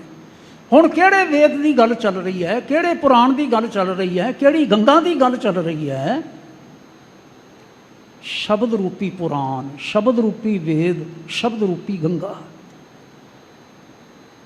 ਫਿਰ ਧਿਆਨ ਰੱਖਣਾ। ਮੈਂ ਇਸ ਲਈ ਤੁਹਾਨੂੰ ਆਖਿਆ ਤੁਸੀਂ ਪੁਸਤਕਾਂ ਲੈ ਜਾਓ, ਪੋਥੀਆਂ ਲੈ ਜਾਓ, ਆਪ ਪਿਆਰ ਦੇ ਨਾਲ, ਸਤਿਕਾਰ ਦੇ ਨਾਲ ਪੜ੍ਹਿਆ ਕਰੋ। ਪੜ੍ਹੋ ਆਪ ਸਾਰੇ। ਜਦੋਂ ਅਸੀਂ ਨਾ ਸੁਭਾਵਕ ਪਾਠ ਕਰਦੇ ਹਾਂ, ਤੁਸੀਂ ਕਿਤਨੀ ਵਾਰੀ ਪਾਠ ਕੀਤਾ ਹੋਵੇਗਾ, ਤੇ ਤੁਹਾਡਾ ਮਨ ਜ਼ਰੂਰ ਇੱਥੇ ਅਟਕ ਸਕਦਾ ਹੈ ਵੀ ਇਹ ਕਿਹੜੀ ਗੰਗਾ ਦੀ ਗੱਲ ਪਏ ਕਰਦੇ ਨੇ, ਇਹ ਕਿਹੜੇ ਪੁਰਾਣ ਦੀ ਗੱਲ ਕਰਦੇ ਪਏ ਨੇ, ਇਹ ਕਿਹੜੇ ਵੇਦ ਦੀ ਗੱਲ ਕਰਦੇ ਪਏ ਨੇ। ਉਸ ਵੇਲੇ ਇਹ ਮੋੜ ਪਾਉਣਾ, ਇਸ ਪ੍ਰਕਾਰ ਦੀ ਸ਼ਬਦਾਵਲੀ ਲਿਆਉਣੀ, ਭਾਵਪੂਰ ਸ਼ਬਦਾਵਲੀ ਲਿਆਉਣੀ ਜ਼ਰੂਰੀ ਸੀ, ਔਰ ਸਤਿਗੁਰਾਂ ਨੇ ਲਿਆਂਦੀ। ਲੇਕਿਨ ਧਿਆਨ ਕੀ ਹੈ? ਧਿਆਨ ਹੈ ਸ਼ਬਦ ਦੇ ਵਿੱਚ, ਧਿਆਨ ਹੈ ਵਾਹਿਗੁਰੂ ਨਾਮ ਦੇ ਵਿੱਚ। ਮੈਂ ਇੱਕ ਗੱਲ ਹੋਰ ਤੁਹਾਡੇ ਨਾਲ ਸਾਂਝੀ ਕਰਦੇ ਹਾਂ। ਕਾਲ ਦੇ ਵਿੱਚ ਇਹਨਾਂ ਦੇ ਬਜ਼ੁਰਗ ਸਨ ਭਿੱਖਾ ਜੀ। ਭਿੱਖਾ ਜੀ ਹੋਰੀ 6 ਭਰਾ ਸਨ। ਭਗੀਰਥ ਜੀ ਦੀ ਬੰਸ ਵਿੱਚੋਂ ਰਈਆ ਦੇ ਪੁੱਤਰ 6 ਭਰਾ ਸਨ। ਇਹ ਜਿਹੜੇ 11 ਭੱਟ ਨੇ, ਇਹ 6 ਭਰਾਵਾਂ ਦੀ ਅੱਗੇ ਅੰਸ਼-ਬੰਸ ਸਨ। ਇਹਨਾਂ ਦੀ ਉਮਰ ਦੇ ਵਿੱਚੋਂ ਜਿਹੜੇ ਸਭ ਤੋਂ ਵਡੇਰੀ ਉਮਰ ਦੇ ਸਨ, ਉਹ ਸਨ ਭਿੱਖਾ ਜੀ। ਭਿੱਖਾ ਜੀ ਮਹਾਰਾਜ ਗੁਰੂ ਅਮਰਦਾਸ ਪਾਤਸ਼ਾਹ ਜੀ ਦੇ ਸ਼ਾਇਦ ਪਹਿਲਾਂ ਵੀ ਦਰਸ਼ਨ ਕਰ ਗਏ ਸਨ, ਜਿਸ ਕਰਕੇ ਬਾਅਦ ਵਿੱਚ ਉਹਨਾਂ ਨੇ ਉਹੀ ਗੱਲ ਲਿਖੀ, ਰਹਿਓ ਸੰਤ ਹੋਂ ਟੋਲ ਸਾਧ ਬਹੁਤੇਰੇ ਡਿੱਠੇ, ਸੰਨਿਆਸੀ ਤਪਸੀਏ ਮੁਖੋਂ ਏ ਪੰਡਿਤ ਮਿੱਠੇ। ਅਸੀਂ ਵੇਖੇ ਬੜੇ ਸਾਧ। ਕਹਿੰਦੇ ਨੇ ਬਰਸ ਏਕ ਹੋਂ ਫਿਰਿਓ ਕਿਨੇ ਨੌ ਪਰਚੋ ਲਾਇਓ। ਜਿਹਨੂੰ ਅਸੀਂ ਕਹਿੰਦੇ ਨੇ ਮੈਂ ਸਾਲ ਭਰ ਧੱਕੇ ਖਾਂਦਾ ਰਿਹਾ। ਬਰਸ ਏਕ ਹੋਂ ਫਿਰਿਓ, ਇਤਿਹਾਸਕ ਬਚਨ ਨੇ ਕਿ ਨਾ ਨੌ ਪਰਚੋ ਲਾਇਓ। ਕਹਿੰਦੇ ਨੇ ਗੱਲ ਕੀ ਹੈ? ਕਹਤੇ ਹੈ ਕਹਤੀ ਸੁਣੀ ਰਹਿਤ ਕੋ ਖੁਸ਼ੀ ਨਾ ਆਇਓ। ਗੱਲਾਂ ਹੀ ਗੱਲਾਂ ਸਨ, ਰਹਿਤ ਵਾਲੀ ਬਾਤ ਹੈ ਹੀ ਕੋਈ ਨਹੀਂ ਸੀ। ਹੁਣ ਕਿਹੜੀ ਰਹਿਤ ਵਾਲੀ ਬਾਤ ਨਹੀਂ ਸੀ? ਹੈ ਹਰ ਨਾਮ ਛੋੜ ਦੂਜਾ ਲੱਗੇ, ਇਹ ਰਹਿਤ ਨਹੀਂ ਹੈਗੀ ਸੀ। ਰੇਖ ਪੇਖ ਹੈਗਾ ਸੀ, ਗਿਆਨ ਧਿਆਨ ਹੈਗਾ ਸੀ, ਹੋਰ ਸਾਰਾ ਕੁਝ ਹੈਗਾ ਸੀ, ਪਰ ਹਰਿ ਨਾਮ ਛੋੜ ਦੂਜਾ ਲੱਗੇ, ਤਿੰਨ ਕੇ ਗੁਣ ਹੋ ਕਿਆ ਕਹੂੰ। ਸਾਨੂੰ ਉਹਦੇ ਵਿੱਚੋਂ ਕੀ ਪ੍ਰਾਪਤੀ ਹੋਵੇਗੀ?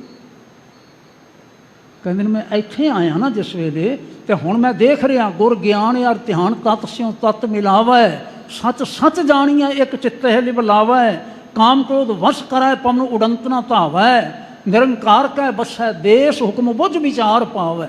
ਕੌਣ? ਗੁਰੂ ਅਮਰਦਾਸ ਪਾਤਸ਼ਾਹ। ਇਹ ਨਿਰੰਕਾਰ ਦੇ ਦੇਸ ਵਸਦੇ ਨੇ, ਇਹਨਾਂ ਦੀ ਸੁਰਤੀ ਉੱਥੇ ਵਸਦੀ ਹੈ, ਇਹਨਾਂ ਦੇ ਕੋਲ ਹੋਰ ਕੁਛ ਵੀ ਨਹੀਂ। ਜਿਵੇਂ ਬਾਕੀ ਲਿਖਦੇ ਨੇ ਨਾ, ਆਖਦੇ ਨੇ ਗੁਰਮੁਖ ਪਿਆਰੇ, ਤੈਂ ਪੜ੍ਹਿਓ ਇੱਕ ਗੁਰੂ ਅਮਰਦਾਸ ਜੀ ਦੇ ਬਾਬਤ, ਮਨ ਧਰਿਓ ਇੱਕ, ਕਰ ਇੱਕ ਪਛਾਣਿਓ, ਨੈਣ ਬੈਣ ਮੂੰਹ ਇੱਕ ਇੱਕ, ਦੋਏ ਠਾਏ ਨਾ ਜਾਣਿਓ। ਤੇਰੇ ਪਾਸ ਗੁਰੂ ਅਮਰਦਾਸ ਪਾਤਸ਼ਾਹ ਰੱਬੀ ਸਿਫਤ ਸਲਾਹ ਤੋਂ ਬਿਨਾਂ ਹੋਰ ਕੁਛ ਹੈ ਹੀ ਨਹੀਂ। ਸੁਪਨ ਇੱਕ ਪ੍ਰਤੱਖ ਇੱਕ ਇੱਕ ਇੱਕ ਸਮੈ ਲੀਨੋ। ਤੂੰ ਸਦਾ ਉਸ ਇੱਕ ਦੇ ਵਿੱਚ ਲੀਨ ਰਹਿਣ ਵਾਲਾ ਹੈ। ਜਿਵੇਂ ਭਿੱਖਾ ਜੀ ਫਿਰ ਆਖਦੇ ਨੇ ਨਾ, ਇੱਥੇ ਨਾ ਮੈਂ ਦੇਖ ਰਿਹਾ ਉਹਦੇ ਪ੍ਰਵਾਹ ਚੱਲਦੇ ਪਏ ਨੇ। ਹਰਬੰਸੇ ਆਖਦੇ ਨੇ ਸਾਰੀਆਂ ਸਿੱਖ ਸੰਗਤਾਂ ਇਸ਼ਨਾਨ ਪੀਆਂ ਕਰਦੀਆਂ ਨੇ, ਅਜੈ ਚਵਰ ਸਿਰ ਢੁਲੈ ਨਾਮ ਹੀ ਅੰਮ੍ਰਿਤ ਮੁਖ ਲੀਓ। ਹਾਂਜੀ, ਜ਼ਿਕਰ ਕਰਦੇ ਨੇ। ਅਤੇ ਸਤਿਗੁਰੂ ਜੀ ਉਸੇ ਦਾ ਹੀ ਜ਼ਿਕਰ ਨਾ ਇਸ ਦੂਜੇ ਸ਼ਲੋਕ ਵਿੱਚ ਕਹਿ ਕੇ, ਪਤਿਤ ਅਸੰਖ ਪੁਨੀਤ ਹੋਏ ਪੁਨਾ ਪੁਨਾ ਬਲਿਹਾਰ, ਪਤਿਤ ਅਸੰਖ ਪੁਨੀਤ ਹੋਏ ਹਰ ਚਰਣੀ ਮਨ ਲਾਗ, 68 ਤੀਰਥ ਨਾਮ ਪ੍ਰਭ ਨਾਨਕ ਜਿਸ ਮਸਤਕ ਭਾਗ। ਕੋਈ ਵੀ ਮਲੀਨ ਤੋਂ ਮਲੀਨ, ਗਿਰਿਆ ਤੋਂ ਗਿਰਿਆ, ਉਹ ਪੁਨੀਤ ਹੋ ਜਾਂਦਾ ਹੈ, ਪਵਿੱਤਰ ਹੋ ਜਾਂਦਾ ਹੈ। ਵਾਹਿਗੁਰੂ। ਇਹ ਭੱਟਾਂ ਨੂੰ, ਜਿਨ੍ਹਾਂ ਨੂੰ ਮਾੜਾ ਬ੍ਰਾਹਮਣ ਆਖਿਆ ਜਾਂਦਾ ਸੀ, ਜਿਹੜੇ ਉੱਚ ਸ਼੍ਰੇਣੀ ਵਾਲੇ ਸਨ, ਉੱਚ ਵਰਗ ਵਾਲੇ ਸਨ, ਬ੍ਰਾਹਮਣ ਹੋਣ ਦੇ ਬਾਵਜੂਦ ਇਹਨਾਂ ਨੂੰ ਪ੍ਰਵਾਨ ਨਹੀਂ ਕਰਦੇ ਸਨ। ਲੇਕਿਨ ਸਤਿਗੁਰੂ ਗੁਰੂ ਨਾਨਕ ਸਾਹਿਬ ਜੀ ਦੇ ਘਰ ਵਿੱਚ ਆ ਗਏ, ਅਤੇ ਸਤਿਗੁਰਾਂ ਨੇ ਇੰਨਾ ਪਿਆਰ ਕੀਤਾ, ਉਹਨਾਂ ਭੱਟਾਂ ਨੂੰ, ਉਹਨਾਂ ਬ੍ਰਾਹਮਣ ਪੁੱਤਰਾਂ ਨੂੰ, ਗੁਰੂ ਕੇ ਸਿੱਖ ਬਣਿਆ ਨੂੰ ਆਪਣੇ ਨਾਲ ਬਿਠਾ ਲਿਆ। ਭਾਵੇਂ ਅਸੀਂ ਇੱਥੇ ਸ਼ਬਦ ਪੜ੍ਹੀਏ ਤੇ ਭਾਵੇਂ ਕਿਤੇ ਪੜ੍ਹੀਏ, ਅਕਸਰ ਹੀ ਅਸੀਂ ਵਾਕ ਲੈਣ ਲੱਗਿਆਂ ਪੜ੍ਹਿਆ ਕਰਦੇ ਹਾਂ, ਸੋ ਕਹੋ ਟਲ ਗੁਰ ਸੇਵੀਐ, ਬੋਲੋ ਸਾਰੇ, ਸੋ ਕਹੋ ਟਲ ਅਹਨਿਸ ਸਹਿਜ ਸੁਭਾਏ, ਦਰਸ਼ਨ ਪਰਸੈ ਗੁਰੂ ਕੈ, ਜਨਮ ਮਰਨ ਦੁੱਖ। ਕੱਲ੍ਹ ਸਹਾਰ ਹੋਰਾਂ ਦਾ ਆਖਿਆ ਹੋਇਆ ਬਚਨ। ਜਦੋਂ ਅਸੀਂ ਸਤਿਗੁਰਾਂ ਨੂੰ ਯਾਦ ਕਰਦੇ ਹਾਂ, ਅਸੀਂ ਭੱਟਾਂ ਨੂੰ ਛੱਡ ਕੇ ਨਹੀਂ ਚੱਲਦੇ, ਕਿਉਂਕਿ ਗੁਰੂ ਸਾਹਿਬ ਨੇ ਛੱਡਿਆ ਨਹੀਂ ਹੈ, ਆਪਣੇ ਵਿੱਚ ਅਭੇਦ ਕਰ ਲਿਆ ਹੈ। ਵਧੇਰੇ ਵਿਚਾਰ ਆਪਾਂ ਫਿਰ ਕਰਾਂਗੇ, ਅੱਗੇ ਚੱਲਦੇ ਹਾਂ। ਸਤਿਗੁਰੂ ਬਚਨ ਕਰਦੇ ਨੇ ਜੀ। ਪੌੜੀ ਨਿਤ ਜਪੀਐ ਸਾਸ ਗਿਰਾਸ, ਨਾਉ ਪਰਵਦਿਗਾਰ ਦਾ। ਸਾਨੂੰ ਸਾਰਿਆਂ ਨੂੰ ਚਾਹੀਦਾ ਹੈ ਉਸ ਕਰਤਾਰ ਨੂੰ ਹਰ ਸਵਾਸ ਦੇ ਨਾਲ ਚੇਤੇ ਰੱਖੀਏ, ਜਿਹੜੀ ਸਾਡੀ ਪਾਲਣਾ ਕਰਨ ਵਾਲਾ ਹੈ। ਜਿਸਨੋ ਕਰੇ ਰਹਮ ਤਿਸ ਨਾ ਵਿਸਾਰਦਾ, ਜਿਸ ਤੇ ਉਹ ਤਰਸ ਕਰਦਾ ਹੈ ਸਦਾ ਹੀ ਉਹਨੂੰ ਚੇਤੇ ਰੱਖਦਾ ਹੈ। ਮੈਂ ਵਿਚਾਰ ਕਰ ਰਿਹਾ ਸਾਂ ਤੇ ਮੇਰੇ ਧਿਆਨ ਵਿੱਚ ਆ ਰਿਹਾ ਸੀ, ਕਈ ਵਾਰੀ ਨਾ ਅਸੀਂ ਅਕਸਰ ਕਹਿ ਦਿੰਦੇ ਹਾਂ, ਅੱਜ ਮੈਂ ਬਹੁਤ ਪਾਠ ਕਰਦਾ ਰਿਹਾ, ਅੱਜ ਮੇਰਾ ਮਨ ਬਹੁਤ ਲੱਗਾ ਹੈ ਸਿਮਰਨ 'ਤੇ।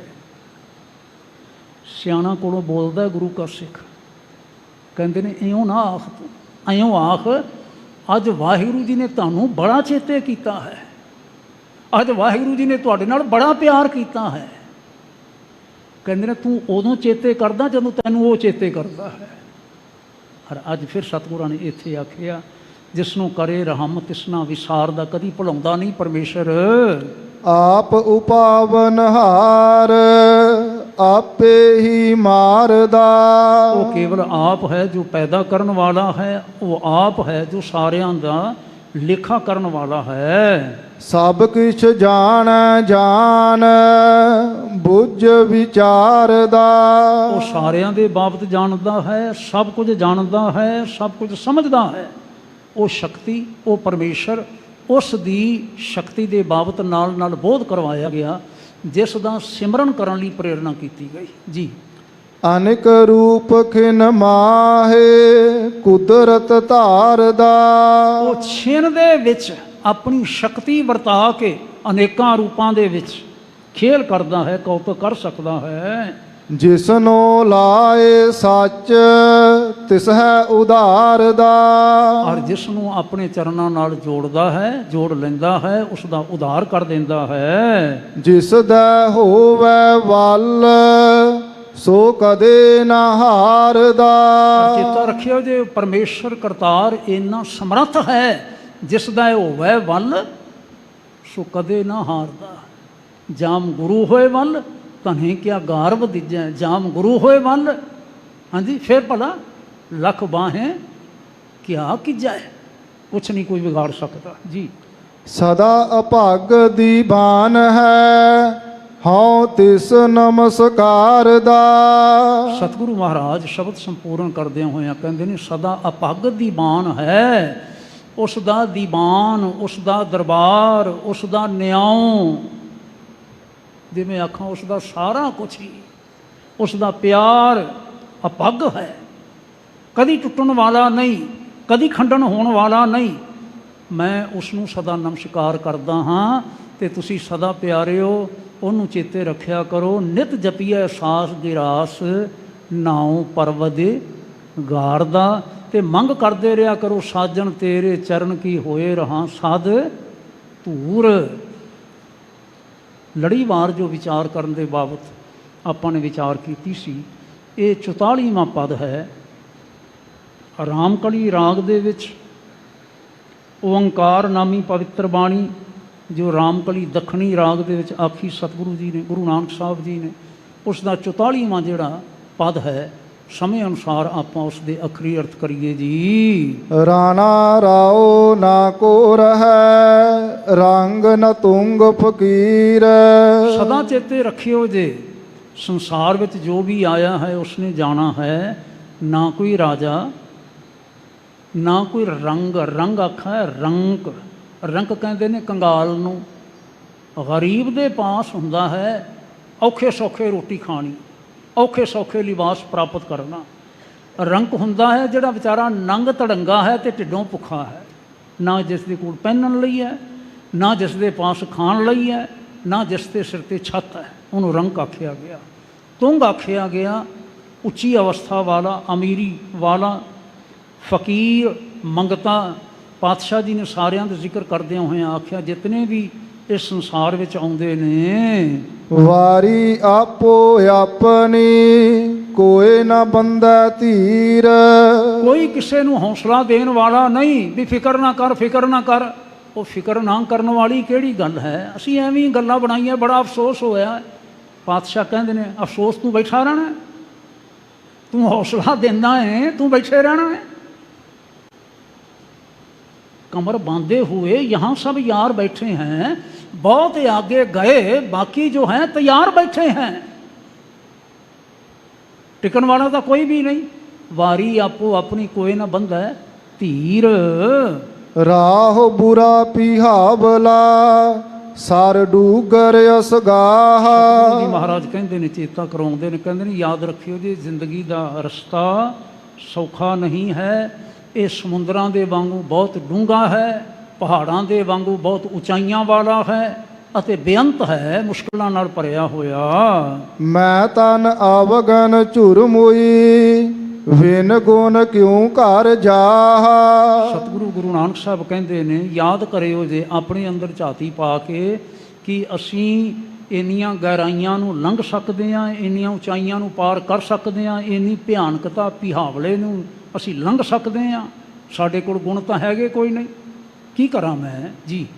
ਗੁਣੀਆਂ ਗੁਣ ਲੈ ਪ੍ਰਭ ਮਿਲੇ ਕਿਉਂ ਤਿਨ ਮਿਲੋ ਪਿਆਰ। ਵਾਹਿਗੁਰੂ ਜੀ ਦੇ ਨਾਲ ਸਾਂਝ ਰੱਖਣ ਵਾਲੇ, ਉਹਦੇ ਗੁਣਾਂ ਦੇ ਨਾਲ ਸਾਂਝ ਰੱਖਣ ਵਾਲੇ ਜਿਹੜੇ ਨੇ, ਉਹ ਗੁਣਾਂ ਦੇ ਕਰਕੇ ਵਾਹਿਗੁਰੂ ਨਾਲ ਅਭੇਦ ਹੋ ਜਾਂਦੇ ਨੇ। ਮੈਨੂੰ ਤਾਂ ਇਹ ਤਰਸੇਵਾਂ ਹੈ ਕਿ ਇਹਨਾਂ ਮਿਲਿਆਂ ਹੋਇਆਂ ਨੂੰ ਮੈਂ ਕਿਵੇਂ ਮਿਲ ਸਕਦਾ ਹਾਂ, ਮੇਰੀ ਕਿਵੇਂ ਸਾਂਝ ਬਣੇ। ਤਿਨ ਹੀ ਜੈਸੀ ਥੀ ਰਹਾ ਜਪ ਜਪ ਹਿਰਦੈ ਮੁਰਾਰ। ਤਾਂ ਕਿ ਮੈਂ ਕਰਤਾਰ ਨੂੰ ਚੇਤੇ ਕਰਕੇ ਉਹਨਾਂ ਗੁਣੀਆਂ ਦੇ ਨਾਲ ਰਲ ਕੇ ਮੈਂ ਵੀ ਉਹਨਾਂ ਵਰਗੀ ਹੋ ਜਾਵਾਂ। ਅਵਗੁਣੀ ਭਰਪੂਰ ਹੈ ਗੁਣ ਪੀ ਵਸ ਹੈ ਨਾਲ। ਸਤਿਗੁਰੂ ਜੀ ਕਹਿੰਦੇ ਨੇ ਇਸ ਸਰੀਰ ਦੇ ਵਿੱਚ ਲੱਭ ਲੋਭ ਸਾਰਾ ਕੁਝ ਹੈਗਾ ਹੈ, ਲੇਕਿਨ ਨਾ ਅੰਮ੍ਰਿਤ ਵੀ ਇਸ ਦੇ ਸਾਡੀ ਦੇਹੀ ਵਿੱਚ ਕਰਤਾਰ ਨੇ ਪਾਇਆ ਹੋਇਆ ਹੈ। ਔਗੁਣਾਂ ਨਾਲ ਵੀ ਅਸੀਂ ਭਰਪੂਰ ਹਾਂ, ਲੇਕਿਨ ਸਾਡੇ ਅੰਦਰ ਗੁਣ ਵੀ ਹਨ। ਵਿਨ ਸਤਿਗੁਰ ਗੁਣ ਨਾ ਜਾਪਨੀ ਜਿਚਰ ਸ਼ਬਦ ਨ ਕਰੇ ਵਿਚਾਰ। ਉਹਦੇ ਅੰਦਰ ਲੱਭ ਲੋਭ ਕਾਮ ਕ੍ਰੋਧ ਮੋਹ ਹੰਕਾਰ ਵੀ ਹਨ, ਲੇਕਿਨ ਨਾਮ ਅੰਮ੍ਰਿਤ ਵੀ ਹੈਗਾ ਹੈ। ਸੋਝੀ ਕੌਣ ਦਿੰਦਾ ਹੈ? ਸਤਿਗੁਰੂ ਇਸ ਵਿਚਾਰ ਨੂੰ ਜਾਰੀ ਰੱਖਦੇ ਨੇ, ਕਹਿੰਦੇ ਨੇ ਬਿਨ ਸਤਿਗੁਰ ਗੁਣ ਨਾ ਜਾਪਨੇ। ਜਦ ਤੱਕ ਅਸੀਂ ਗੁਰੂ ਸਾਹਿਬ ਜੀ ਦੇ ਕੋਲ ਆ ਕੇ ਨਹੀਂ ਬੈਠਦੇ, ਹਾਂਜੀ, ਹਰ ਜਿਚਰ, ਫਿਰ ਕੀ ਆਖਿਆ? ਸ਼ਬਦ ਨਾ ਕਰੇ ਵਿਚਾਰ, ਸ਼ਬਦ ਨਾ ਕਰੇ ਵਿਚਾਰ, ਸ਼ਬਦ ਨਾ ਕਰੇ ਵਿਚਾਰ, ਸ਼ਬਦ ਨ ਕਰੇ ਵਿਚਾਰ। ਵਿਣ ਸਤਿਗੁਰ ਗੁਣ ਨਾ ਜਾਪਣੀ ਜਿਚਰ ਸ਼ਬਦ ਨਾ ਕਰੇ ਵਿਚਾਰ। ਗੁਰੂ ਨਾਨਕ ਸਾਹਿਬ ਦਾ ਫੈਸਲਾ ਸ਼ਬਦ ਵਿਚਾਰ ਹੀ ਹੈ। ਇਹ ਭੱਟ ਜਿਹੜੇ ਸਨ ਸਾਰੇ ਸਤਿਗੁਰਾਂ ਦੇ ਵਿੱਚ ਆ ਕੇ ਅਭੇਦ ਹੋ ਗਏ, ਗੁਰੂ ਕੇ ਮਹਾਨ ਸਿੱਖ ਹੋ ਗਏ, ਗੁਰੂ ਕੇ ਪਿਆਰ ਦੇ ਪਾਤਰ ਬਣੇ, ਸਾਡੇ ਸਤਿਕਾਰ ਦੇ ਪਾਤਰ ਬਣੇ। ਤੇ ਸਤਿਗੁਰੂ ਜਿਵੇਂ ਆਖਿਆ ਨਾ, ਪਤ ਤੇ ਅਸੰਖ ਪੁਨੀਤ ਹੋਏ, ਹਾਂਜੀ, ਹਰ ਚਰਨੀ ਮਨ ਲਾਗ। ਜਿੰਨੇ ਵੀ ਪਤਿਤ ਨੇ, ਗਿਰੇ ਤੋਂ ਗਿਰੇ ਵੀ ਅਸੀਂ ਆਖ ਲਈਏ, ਉਹ ਕੇਵਲ ਸਾਫ਼ ਹੀ ਨਹੀਂ ਹੁੰਦੇ, ਨਿਰਮਲ ਹੀ ਨਹੀਂ ਹੁੰਦੇ, ਉਹ ਪਵਿੱਤਰ ਹੋ ਜਾਂਦੇ ਨੇ, ਸਤਿਕਾਰਯੋਗ ਹੋ ਜਾਂਦੇ ਨੇ। ਮੈਂ ਸਮਾਪਤੀ ਕਰਦਾ ਹੋਇਆ ਨਿਮਰਤਾ ਸਹਿਤ ਭਾਵਨਾ ਪ੍ਰਗਟ ਕਰਦਾ, ਕਰਤਾਰ ਕਿਰਪਾ ਕਰੇ ਅਸੀਂ ਸਾਰੇ ਹੀ ਨਿਮਰਤਾ ਸਹਿਤ ਵਿਚਾਰੀਏ। ਅਸੀਂ ਮਾੜੇ ਹਾਂ, ਔਗਣੀ ਭਰਪੂਰ ਹਾਂ, ਸਾਡੇ ਵਿੱਚ ਗੁਣ ਨਹੀਂ ਹਨ, ਲੇਕਿਨ ਸ਼ਬਦ ਦੀ ਵਿਚਾਰ ਨਾਲ ਜੁੜ ਕੇ ਸਾਡਾ ਜੀਵਨ ਨਿਰਮਲ ਹੋ ਜਾਏ। ਅੰਤਮ ਪੰਕਤੀਆਂ ਫਿਰ ਸਰਵਣ ਕਰੀਏ ਤੇ ਸਮਾਪਤੀ ਹੈ ਜੀ। ਅਵਗੁਣੀ ਭਰਪੂਰ ਹੈ ਗੁਣ ਪੀ ਵਸ ਹੈ ਨਾਲ। ਵਿਨ ਸਤਿਗੁਰ ਗੁਣ ਨਾ ਜਾਪਨੀ ਜਿਚਰ ਸ਼ਬਦ ਨ ਕਰੇ ਵਿਚਾਰ। ਵਾਹਿਗੁਰੂ ਜੀ ਕਾ ਖਾਲਸਾ ਵਾਹਿਗੁਰੂ ਜੀ ਵਾਹਿਗੁਰੂ ਕੀ ਜੀ ਕੀ ਫਤਿਹ।